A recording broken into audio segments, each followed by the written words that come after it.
बिस्मिल्लाहिर्रहमानिर्रहीम। अस्सलाम वालेकुम। आज 25 मई है और दिन है बुध का। इस वक्त मैं सुप्रीम कोर्ट ऑफ पाकिस्तान में मौजूद हूँ। सुप्रीम कोर्ट रिपोर्टर्स एसोसिएशन का ये ऑफिस है जहाँ पर मैं मौजूद हूँ। आज की जो समाअत थी, मैंने ट्वीट में तो 22 मिनट लिख दिया था, लेकिन टोटल ये 31 मिनट की समाअत थी। उसका अहवाल मैं आपके सामने रखने जा रहा हूँ। आज रावलपिंडी इस्लामाबाद के दरमियान रास्ते मुनक़ता हैं। इससे पहली वीडियो में आप देख चुके हैं मैं कैसे पहुँचा। असदुल्ला खान साहब इधर मेरे अपोजिट बैठे हैं, वो तो नहीं पहुँच सके थे। अलबत्ता जितने भी यहाँ पर दोस्त मौजूद हैं, सबीउल हसनैन साहब हैं, ये रऊफ़ क्लासा साहब की टीम में हैं, सुप्रीम कोर्ट की रिपोर्टिंग करते हैं, वो हों या हमारे सदर राजा मोहसिन निजात साहब हों, कंबर ज़ैदी साहब हों, तमाम दोस्त जो है वो बड़ी मुश्किल से जो है वो पहुँचे। सब जो है वो तकरीबन 1.5-2 घंटे का सफ़र करके और बड़ी मुश्किलों से यहाँ पर पहुँचे। ये सूरत हाल है रावलपिंडी इस्लामाबाद की। आज जो समाअत थी इसमें 3 रुकनी बेंच था। एजाजुल एहसन साहब इस बेंच की सरबराही कर रहे थे। कोर्ट रूम नंबर 4 था, उनके साथ बेंच में शामिल थे जस्टिस मुनीब अख्तर साहब और जस्टिस मज़ाहिर अली अकबर नकवी साहब।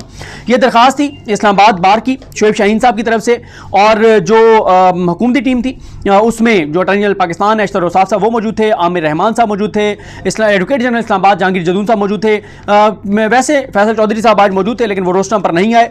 बैरिस्टर साद रसूल साहब वैसे ही समाअत अटेंड करने के लिए आए और कासिम चौहान साहब मौजूद थे। तो शोएब शाहीन साहब आए रोस्टर पर। जैसे समाअत का आगाज़ हुआ तकरीबन 9:38-39 पर समाअत का आगाज़ हुआ। शोएब शाहीन साहब ने रोस्टर पर आकर जजेस ने पूछा, जी बताएं क्या आपकी दरख्वास्त है। उन्होंने कहा कि जी पूरे पाकिस्तान की सड़कें बंद हैं, मीडिया सब कुछ दिखा रहा है, इस्लामाबाद रावलपिंडी का रास्ता मुनक़ता है, एंट्री पॉइंट बंद कर दिए गए हैं, सिंध पंजाब इस्लामाबाद हर जगह एक ही सूरत हाल है। और जब जो शहरियों को गिरफ्तार किया जा रहा है, जब इन्फॉर्मेशन मांगी जा रही है तो इन्फॉर्मेशन नहीं दी जा रही कि किस किस को गिरफ्तार किया गया, किस कानून के तहत और क्यों गिरफ्तार किया गया। नाज़रा जावेद इकबाल साहिबा के घर जो है वो पुलिस घुसी और रातों को चादर और चार दीवारी का तकद्दुस पामाल किया जा रहा है। और आपने देखा कि एक अफसोसनाक वाक़या भी हो गया जब एक रिटायर्ड मेजर के घर पुलिस गई बगैर किसी प्रोसेस के, बगैर वारंट के, तो उसने सेल्फ डिफेंस में जो किया उसके बाद एक पुलिस एहलकार शहीद हो गया, उसकी जान चली गई। उन्होंने कहा ये इस केस के अपने इसका मेरिट है, ये इसके अपने फैक्ट्स हैं, मैं उसके मेरिट्स की बात नहीं करूंगा, वो अलग से चलेगा केस।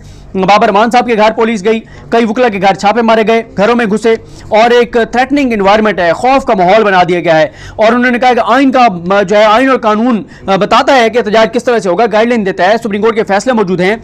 और मेरी इस्तदा यह है कि तमाम एहतजाज करने वालों के लिए भी आप कोई अहकाम जारी करें और रियासती इदारों के लिए भी, और इस वाले से सुप्रीम कोर्ट के फैसले भी मौजूद हैं।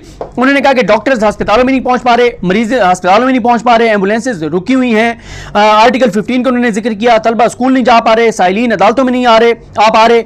और फिर उन्होंने सारा बताया शोएब शाहीन साहब ने कि कौन कौन से आर्टिकल की खिलाफवर्जी हो रही है। मजदूर मजदूरी पर नहीं पहुंच रहे, दुकानदार दुकानें नहीं खोल पा रहे, कारोबार बंद हैं, पूरा मुल्क जो है उसका निज़ाम जिंदगी मुअत्तल कर दिया गया है। उन्होंने कहा कि अफसोसनाक सूरत हाल है। और ये कल सबसे पहले हमारे दोस्त ने अब्बास शबीर साहब समर टीवी से उन्होंने ये क्लिप ट्वीट किया जिस तरह से सड़क के ऊपर वो शीशे डालकर और उनको किया जा रहा है कि वहाँ पर ताकि ये कांच और ये सारी चीज़ें, तो ये इसका भी जिक्र जो है वो सुप्रीम कोर्ट ऑफ पाकिस्तान में आज शोएब शाहीन साहब की जानिब से किया गया। उसके बाद उन्होंने कहा कि सड़कें कई अरसे तक अब ये ख़राब रहेंगी, गैर आईनी इक़दाम किए जा रहे हैं और एक अज्यूम कर लिया गया है कि आज़ादी मार्च वाले आएंगे वो ये करेंगे। और उन्होंने कहा कि ये कोई प्रॉक्सी पेटिशन नहीं है, हमारा सियासत से कोई तल्लुक नहीं है। और फिर मुनीब फारूक साहब ने उनकी कहा कि आप प्रेयर पढ़े, उन्होंने अपनी प्रेयर पढ़ी और फिर आर्टिकल 15 का काफ़ी तफसील से जिक्र हुआ, गैर आईनी इक़दाम का जिक्र हुआ। और साथ ही शोएब शाहीन साहब ने कहा कि कई ऐसे वकला जो तहरीक इंसाफ के केसेस लड़ रहे हैं जिनका तहरीक इंसाफ से कोई तल्लुक नहीं है, उनको भी गिरफ्तार किया जा रहा है, उनके घरों पर छापे मारे जा रहे हैं। और उसके बाद मुनीब अख्तर साहब ने पूछा कि इस्लामाबादी कोर्ट में भी पेंडिंग है पिटीशंस, वो क्या हैं। उन्होंने कहा उसके बारे में मुझे इल्म नहीं है। और उसके बाद पूछा गया बाकी हाई कोर्ट्स में भी दरखास्तें हैं, तो उन्होंने कहा जी होंगी लेकिन मेरे पास उसके हवाले से इंफॉर्मेशन नहीं है। साथ ही शोएब शाहीन साहब ने कहा कि अगर मैं प्रॉक्सी के तौर पर आता तो मैं सिर्फ रियासती इदारों के बारे में कहता, रियासत के बारे में कहता, हुकूमत के बारे में कहता, लेकिन मैंने उसमें लिखा है कि एहतजाज करने वाली जमात को भी पाबंद किया जाए, प्रोटेस्टर्स को भी पाबंद किया जाए कि वो कानून का एहतराम करें। एजाजुल एहसन साहब ने कहा कि एहतजाज का हक जो है वो एहतजाज का हक सबको है और साथ ही आइन इसकी इजाज़त देता है, हाँ चाहे वो एहतजाज करने वाले हों और जो एहतजाज का हक मांग रहे हैं तो वो भी कानून के अंदर रहेंगे, कोई रुकावटें पैदा नहीं करेंगे, कोई तोड़ फोड़ नहीं करेंगे, वो भी कानून के अंदर रहेंगे। और वेन्यू डिसाइड हो जाना चाहिए, पहले भी इस तरह से मामला होते हैं तो वेन्यू डिसाइड होता है और उसके मुताबिक चीज़ें चलती हैं। शोएब शाहीन साहब ने कहा कि 2 बार मौलाना फजल रहमान साहब आए, बिलावल साहब आए, उनको भी कुछ जगह एलोकेट की गई। मौलाना साहब तो 2 बार आए, 5 दिन बैठे रहे, इस्लामाबाद इंतजाम ने उनकी मदद की।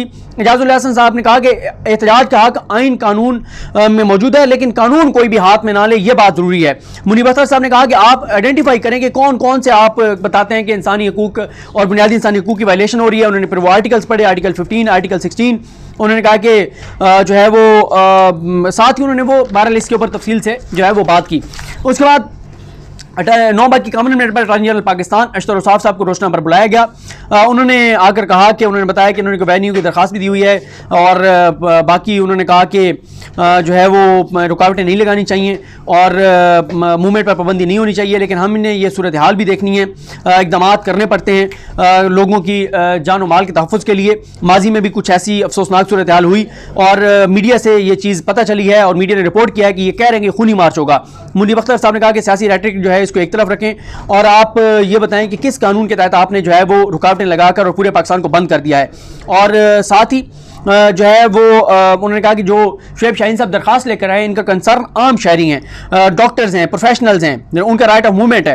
अटॉर्नी जनरल ने कहा ये तो जनरल सा बयान है कि ये कर दिया गया है। इजाजुल हसन साहब ने मीडिया दिखा रहा है, तमाम रास्ते बंद कर दिए गए हैं, बसें बंद कर दी गई हैं, स्कूल बंद कर दिए गए हैं, इमरजेंसी अस्पतालों में इमरजेंसी डिक्लेयर कर दी गई है, इम्तिहानात मुलतवी कर दिए गए हैं। ये बहुत संजीदा सूरत हाल है। आप मूवमेंट को रोक रहे हैं, आप निज़ाम ज़िंदगी को मुअत्तल कर रहे हैं। अगर एक दुकानदार दुकान नहीं खोलेगा तो वो अपने बच्चों को क्या खिलाएगा? अटॉर्नी जनरल ने कहा कि मीडिया बहुत सारी चीज़ें गलत भी रिपोर्ट करता है, मेरे बारे में चलता है कि या उससे मिले, लेकिन ऐसा नहीं होता।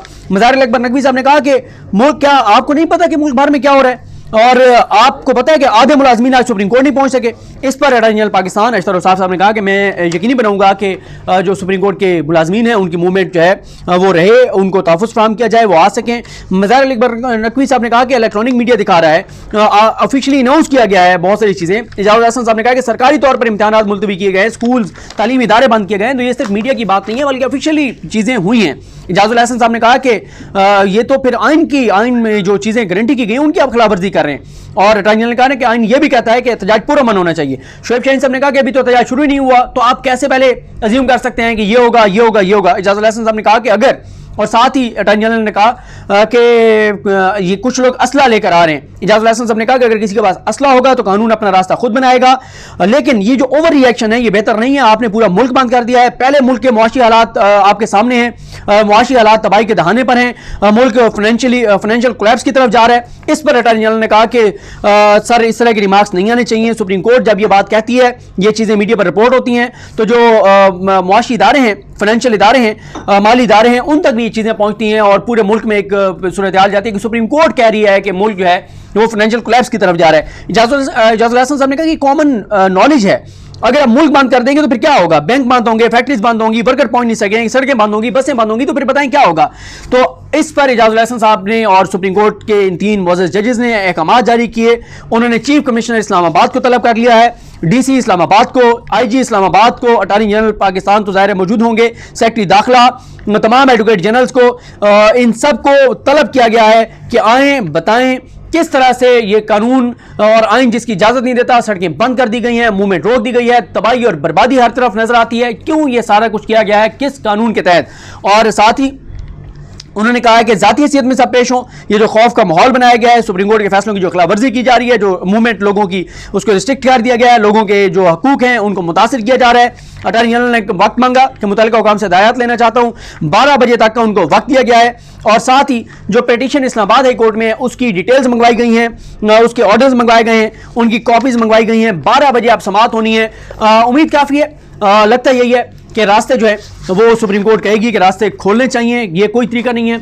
लेकिन बहुत सारे लोग इसको इमरान खान साहब के लिए बेहतर समझेंगे, लेकिन मैं समझता हूँ कि इससे इमरान खान को नुकसान है, क्योंकि इमरान खान की फतह यही होनी थी और उनको फ़ायदे इसी में होना था कि जो रुकावटें लगी हुई हैं उनको हटा कर वहाँ पता चले कि जितनी आवाम आ रही है वो आवाम, उस आवाम के सामने ये रुकावटें कुछ नहीं है इससे। लेकिन एक मुल्क को फ़ायदा ज़रूर होगा, सियासी तौर पर इमरान खान को नुकसान होगा जब सुप्रीम कोर्ट अगर रोड खोलने की इजाज़त देगी, हुक्म देगी, लेकिन मुल्क को फ़ायदा ये होगा कि मुल्क तसादुम से बच जाएगा। जो राना सनौला चाहते हैं कि लाशें गिरें, खून बहे, लाशों की ये सियासत करें और ऐसा मुल्क में अनारकी और इंतशार पैदा हो जाए कि फ़ौज को इंटरफेयर करना पड़े, मुदाखलत करनी पड़े, और वो तो चाहते हैं कि मुल्क में मार्शल लॉ लग जाए, हम सियासी शहीद बन जाएं, क्योंकि इस वक्त मुस्लिम लीग नून ना तो हुकूमत में रहना चाहती है, ना इलेक्शन में जाना चाहती है, आगे गड़ा है, पीछे खाई है, समझ नहीं आ रही जाएं तो जाएं कहाँ, गिरें तो गिरें कहाँ। तो इसलिए वो चाहते हैं कोई आए हमें धक्का दे, ताकि हमारी जो 40-45 दिन की तबाही और बर्बादी है है, जो मुल्क के साथ हमने खिलवाड़ किया है, ये खिलवाड़ हमें जो ऐसे तो जो हट जाए और हम सियासी शहीद बन जाएं। लेकिन मैं बार बार कह रहा हूँ, अगर इस मुल्क में मार्शल लॉ लगा तो ये जनरल ज़िया उल हक के बाद दूसरा मार्शल लॉ होगा, जिसका सबसे ज़्यादा फ़ायदा शरीफ ख़ानदान को होगा और सबसे ज़्यादा इस मार्शल लॉ का नुकसान इमरान खान को होगा। 12 बजे का इंतज़ार करते हैं, समाअत के बाद आपको बताएंगे। मुझे अपनी दुआ में याद रखें। अलकरीम हम सब का हामी नासरो। अल्लाह हाफ़िज़।